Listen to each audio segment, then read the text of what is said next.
नौकरी का ऊंचा पद पाने के लिए राहुल ने अपनी ही पत्नी को एक होटल में अपने बॉस के साथ सुला दिया। आखिरकार ऐसा क्यों किया? क्या उसके पास इससे और ज्यादा भी अच्छा बेटर ऑप्शन नहीं था, लेकिन वह एक ऐसा रास्ता अपनाना चाहता था और उसकी पत्नी उसके प्यार में अंधी उसका कहा मान लेती है और न जाने वह उसे कितना कुछ बोल देता है और वह उसके मोह माया के अंदर वहां पर पहुंच जाती है। चलिए जानते हैं पूरी सच्चाई।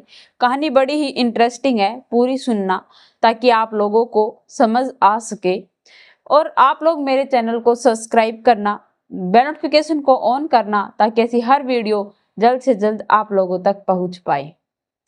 आज की जो कहानी है वह एक राहुल नाम के लड़के की है जो कि पढ़ लिख कर ऑस्ट्रेलिया चला जाता है। ऑस्ट्रेलिया के अंदर आगे की पढ़ाई पूरी करता है और जब भारत में वापस आता है, वापस आने के बाद वह एक अच्छी नौकरी भी हासिल कर लेता है। उसके माता पिता उसके लिए एक लड़की तलाश करना शुरू कर देते हैं। वह अपनी नौकरी करने के लिए परमानेंट तैयार रहा करता था, ज्यादा टाइम अपने घर वालों को नहीं दे पाया करता था। इसीलिए उसके माता पिता ने एक अच्छी लड़की ढूंढ ली थी जो कि अच्छी खासी पढ़ी लिखी थी, फर्स्ट ईयर में थी। लड़की अच्छी खासी लंबी कद काठी की थी और सुंदर भी थी, सुशील थी। वह लोग उस लड़की के साथ अपने बेटे का रिश्ता पक्का कर देते हैं। जब लड़के को लड़की के बारे में पता चलता है, वह उसकी फोटो देखता है तो उसी का तो खुशी का ठिकाना ही नहीं रहता। उसे लड़की एक ही नजर में पसंद आ जाती है। वह भी शादी के लिए हाँ कर देता है। रिश्ता पक्का हो जाता है, शादी भी फिक्स कर दी जाती है और शादी हो भी जाती है। शादी के अंदर उसके सारे रिलेटिव और उसके ऑफिस के सभी लोग आमंत्रित थे, सभी आते हैं। आने के बाद सभी प्रोग्राम अटेंड करते हैं, लेकिन जो भी उसकी पत्नी को देख रहा था वो तो हक्का बक्का रह रहा था क्योंकि उसकी पत्नी सुंदर ही इतनी थी। लेकिन उनकी जो ऑफिस की एक ऐसी कंडीशन थी जिसके अंदर न जाने कितने लोग फंसे हुए थे। उनके ऑफिस की कंडीशन यह थी कि यहाँ पर जो भी कपल्स है वह साथ आएंगे और वह एक बार में जाया करते थे। वहां पर नशे की हर एक चीज अवेलेबल थी, ड्रग्स तक भी वहां पर मिला करता था और वहां पर एक भी ऐसा इंसान नहीं था जिसे यह सब कुछ अलाउड नहीं था, बल्कि सभी को पीना पड़ता था। महीने के अंदर सेकंड सैटरडे को यह पार्टी रखी जाया करती थी और इसके अंदर तकरीबन सभी लोग मिला करते थे। जिनकी गर्लफ्रेंड थी वह अपनी गर्लफ्रेंड को लेकर जाते थे और जिनकी वाइफ थी वह अपनी वाइफ को लेकर जाते थे। लेकिन वहां पर जाने के बाद सभी लोग नशा करने के बाद जिसको जो लड़की अच्छी लगती थी वह ले जाकर उसके साथ रंगरलिया मनाने लग जाते थे। आखिरकार यह कैसा अनुशासन था? धीरे धीरे यह अनुशासन उनका बढ़ता ही जा रहा था। दूसरी तरफ राहुल की शादी हो गई थी, बहुत दिन हो चुके थे। उसका बॉस उसे अपनी केबिन में बुलाता है और कहता है कि अरे राहुल, तुम बड़े ही अलग इंसान निकले। तो कहता है कि क्या हुआ सर? तब वह कहता है कि इतने दिन हो गए शादी के, लेकिन कभी अपनी पत्नी से नहीं मिलवाया और न कभी तुम पार्टी में आते हो। तो वह कहता है कि सर, वो मैं शादी के सभी काम जो भी होते हैं कामकाज में लगा हुआ था, टाइम नहीं मिल पाया, लेकिन अब की बार कोशिश जरूर करूंगा। तो कहते हैं कि कल सैटरडे है, तुम जरूर आना, कल की पार्टी रखी है। यह सब कुछ सुनने के बाद कहता है कि ठीक है सर। तो कहते हैं कि सुमन को भी साथ लेकर आना। तो राहुल कहता है कि ठीक है सर, हो सकेगा तो मैं उसे लेकर जरूर आऊंगा। वह जाता है और अपनी वाइफ से उस पार्टी के बारे में बात करता है और बताता है। तो उसकी पत्नी कहती है कि आपको जाना है तो आप जा सकते हो, मैं मना नहीं करूंगी, लेकिन मेरा मन नहीं है। तो कहता है कि अगर तुम नहीं चलोगे तो वहां पर बॉस मुझसे गुस्सा हो जाएंगे और कहेंगे कि कल शादी थी और आज ये अपनी वाइफ को लेकर नहीं आया, अगर तुम नहीं चलोगी तो मैं भी नहीं जाऊंगा। यह सब कुछ कहने के बाद वह कैंसिल कर देता है। तो उसकी पत्नी कहती है कि ठीक है, चलो मैं चलती हूँ। वह जल्दी से रेडी होती है और अपनी पार्टी के लिए निकल जाते हैं। जब वहां पर सुमन पहुंचती है और वहां का वातावरण देखती है तो वहां पर जितने भी लोग थे वह एक दूसरे के यूं चिपकते हुए ऐसे छोटे छोटे कपड़े पहन रखे थे और एक भी इंसान उनमें से ऐसा नहीं था जो कि नशा नहीं कर रहा था। सभी ड्रिंक कर रहे थे, कोई शराब पी रहा था, कोई कुछ कर रहा था। और जब वह वहां पर गई थी तो लड़कियां किसी और के साथ थी और जब वह थोड़ी थोड़ी देर के बाद ज्यों ज्यों टाइम बीतता जा रहा था उसके बाद देख रही थी तो वह लड़कियां किसी और के साथ थी। कुछ लोग तो खुले आम ही यूं बैठकर प्यार कर रहे थे, कुछ लोग किसी लड़की को रूम में लेकर जा रहे थे। धीरे धीरे समय बीतता जा रहा था और सुमन का वहां पर टाइम पास नहीं हो पा रहा था। उसे वह एक जेल लग रही थी कि कैद में मुझे बंद कर लिया गया है और उसे उन लोगों को देखकर बड़ा ही अजीब लग रहा था क्योंकि वह एक संस्कारी लड़की थी। उनके जो भी रहन सहन में यह सब कुछ अलाउड नहीं था, उसे यह सब कुछ पसंद भी नहीं था। यह सब कुछ देखने के बाद 3 बजे वह वहां से छूट जाती है। वह अपने पति के साथ घर आ जाती है और वह जब घर आती है तो वह अपने पति को न जाने क्या क्या सुनाने लगती है कि मुझे आपके साथ आगे से इस पार्टी के बारे में कोई बात नहीं करनी, मैं आपके साथ कभी नहीं आने वाली। मैं आपको मना नहीं कर रही थी लेकिन अब आपको मैं मना कर रही हूँ, मैं आपको इस पार्टी में नहीं डाल लूंगी क्योंकि आप यहाँ पर आओगे तो न जाने किस हालात में यहाँ से जा पाओगे। और इससे पहले तुमने कभी ना कभी किसी लड़की के साथ ऐसा कुछ किया होगा क्योंकि मैंने वहां पर नोटिस किया है, लेकिन मुझे तुम्हारे अतीत से कोई लेना देना नहीं है, लेकिन आगे से ऐसी गलती नहीं होनी चाहिए। वह कहता है कि ठीक है। फिर से पार्टी का दिन आ जाता है।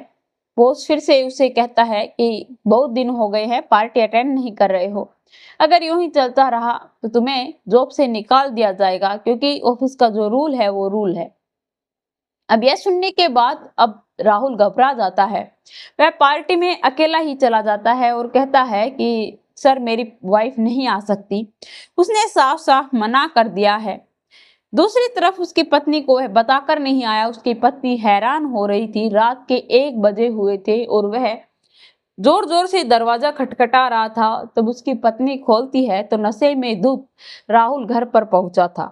पत्नी बार बार फोन पर फोन किए जा रही थी लेकिन पति फोन उठा नहीं रहा था, इसीलिए वह बड़ी ही चिंतित थी।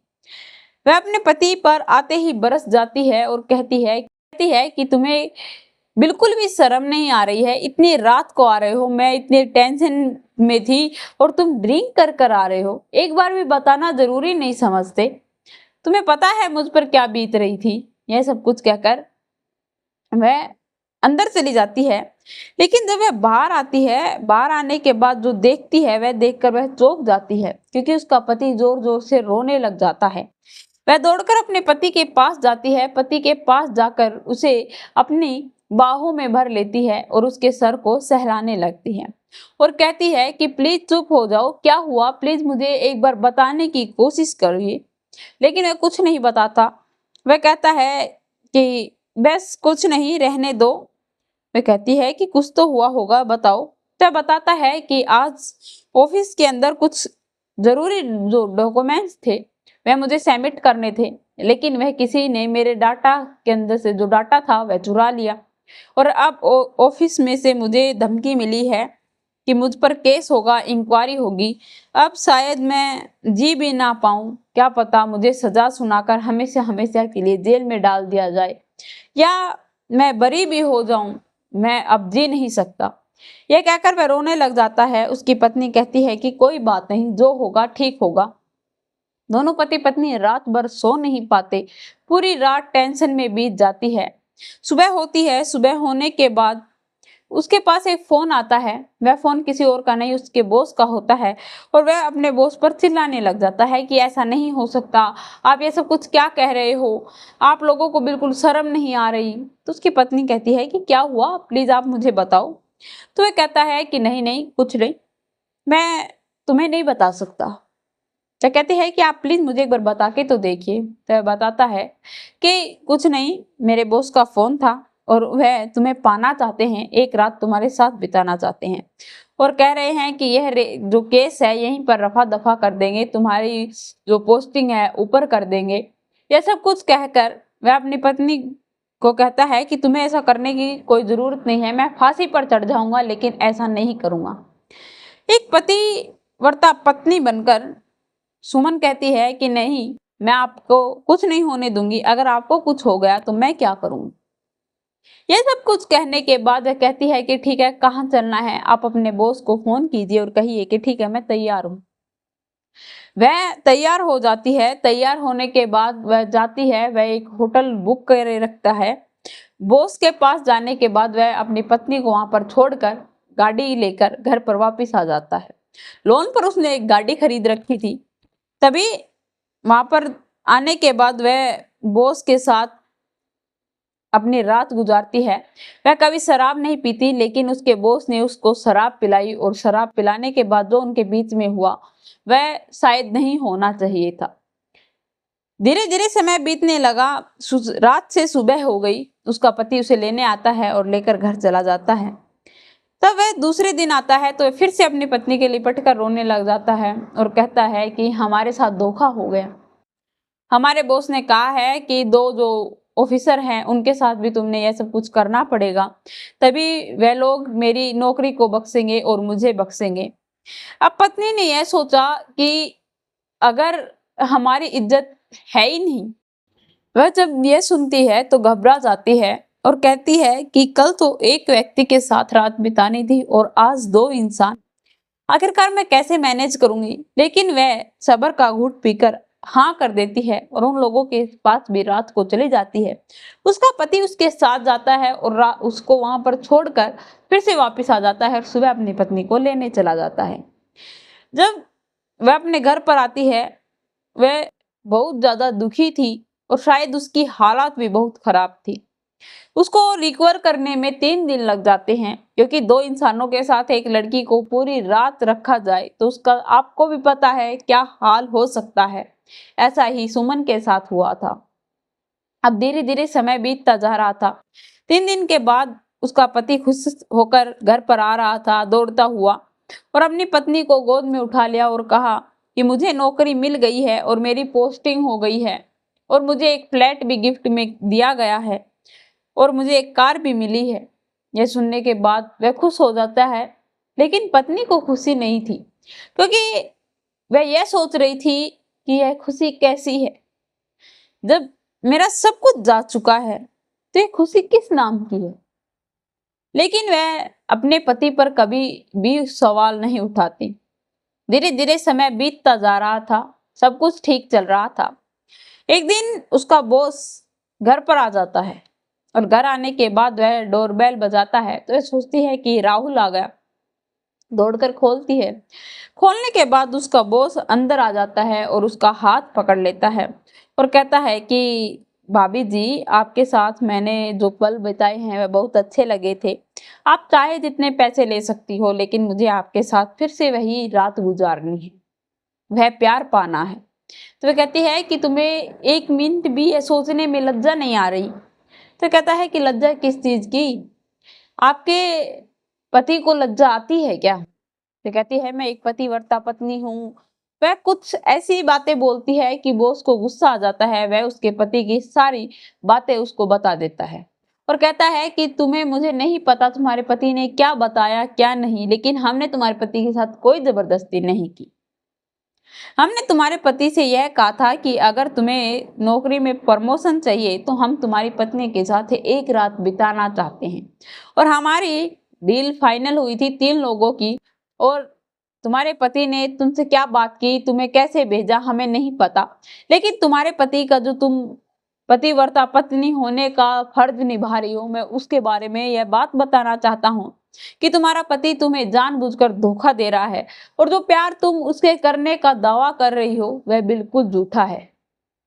तुमने उससे प्यार किया, लेकिन वह तुम्हें कभी प्यार नहीं करता, क्योंकि उसने एक बार भी यह नहीं सोचा कि मैं कुछ डिसीजन लेने के लिए टाइम लूं, अपनी पत्नी को सेफ रखूं। क्योंकि अगर वह तुमसे कभी प्यार करता तो तुम्हारी यूं हमारे पास भेजने के लिए खुश नहीं होता, और वो भी चंद पैसों के लिए। यह सब कुछ सुनने के बाद वह गुस्सा हो जाती है और उस बॉस को धक्के मारकर अपने घर से बाहर निकाल देती है और अपने पति का आने का वेट करने लगती है। और तब उसका पति आता है तो वह अपने पति से झगड़ा करने लगती है, आग बबूला हो जाती है। उसका पति कहता है कि हाँ और क्या करता, वैसे मुझे प्रमोशन मिलता नहीं, और वैसे भी अगर तुम मेरे साथ रही या फिर उनके साथ रही, बात को रफा दफा करो, हमारे पास बहुत पैसे आ गए हैं, हम आराम से अपनी जिंदगी काट सकते हैं। तो ये कहती है कि राहुल, मैंने तुमसे प्यार किया था, तुम पर भरोसा किया था, शायद आज जो तुमने मेरे साथ किया है इसके बाद कोई लड़की अपने प्यार पर इतना अटूट भरोसा नहीं कर पाई। तो दोस्तों, रिलेशन होता है, उसे रिलेशन की तरह देखो। अगर आपको शक होता है तो उसकी जांच जरूर करनी चाहिए, क्योंकि कई बार ऐसा होता है कि आप किसी से प्यार करते हो लेकिन आगे वाला तुम्हें न जाने कब धोखा दे जाता है और आप बाद में पछताते रह जाते हो। तो दोस्तों, जो भी डिसीजन लो, भावुक होकर मत लो, अपने दिमाग का इस्तेमाल करो। यह कहानी सिर्फ इसीलिए मैं आप लोगों के साथ शेयर कर रही हूं कि आप ऐसे क्राइम से बच सको। तो आप लोगों को यह कहानी कैसी लगी कमेंट में लिखकर जरूर बताना, और इस कहानी को ज्यादा से ज्यादा शेयर करना ताकि लोगों तक पहुंच पाए और सचेत हो पाए। तो अगली कहानी के साथ फिर से मैं आप लोगों के साथ जुड़ू।